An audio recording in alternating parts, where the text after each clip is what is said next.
Spoločenstvo Angelus pozýva na duchovnú obnovu s témou Poučím ťa o ceste, ktorou máš kráčať. Obnova sa bude konať od 22. do 24. augusta v Hronskom Beňadiku.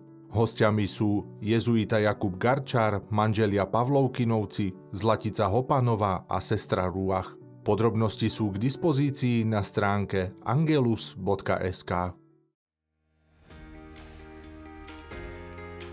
Žilinská diecéza a farnosť Lednické Rovne pozývajú na diecéznu púť pri príležitosti Dňa starých rodičov a seniorov. Púť sa bude konať 26. a 27. júla v Lednických Rovniach.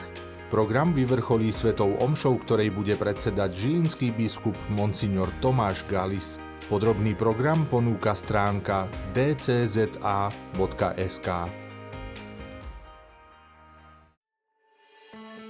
Spoločenstvo vincentínskych laických misionárov otvára ďalší cyklus misijnej formácie. Ak cítite misijné povolanie, môžete sa prihlásiť do konca septembra. Formačný cyklus bude prebiehať od septembra do júna formou víkendových stretnutí. Podrobnosti a prihlasovanie nájdete na stránke misevi.sk.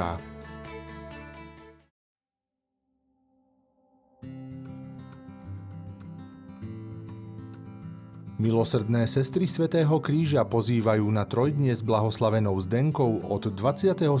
do 30. júla v Podunajských Biskupiciach. V programe je modlitba ruženca, litánie k blahoslavenej Zdenke a svätá omša. Trojdnie vyvrcholí svetou omšou s arcibiskupom Stanislavom Zvolenským. Svätú omšu v nedeľu 27. júla vám ponúkneme v priamom prenose. Podrobný program nájdete na stránke sestrisvkriža.sk.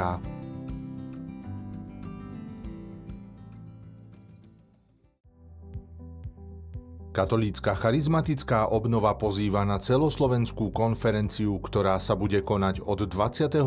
do 24. augusta v športovej hale Koniareň v Ružomberku. V programe sú chvály, prednášky Roberta Dicka, pátra Jozefa Mihoka, monsignora Dušana Lukáča či otca Imricha Degra, adorácie a sväté omše. Program vyvrcholí svetou omšou v nedeľu 24.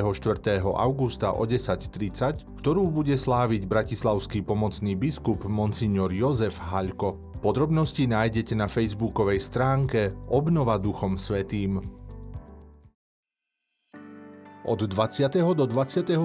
júla sa bude v Močenku konať už 33. ročník celonárodného festivalu kresťanského divadla Gorazdov Močenok. S predstaveniami vystúpia súbory z Bratislavy, Piešťan, Nitry, Kremnice, Raslavíc a ďalších miest a obcí. Chýbať nebudú sväté omše, adorácia či pešia púť do Nitry. Program vyvrcholí v nedeľu 27. júla svetou omšou, ktorú bude sláviť monsignor František Rábek. Podrobný program je k dispozícii na stránke močenok.sk. Viac informácií o kresťanských podujatiach nájdete na stránke výveska.sk a tkkbs.sk.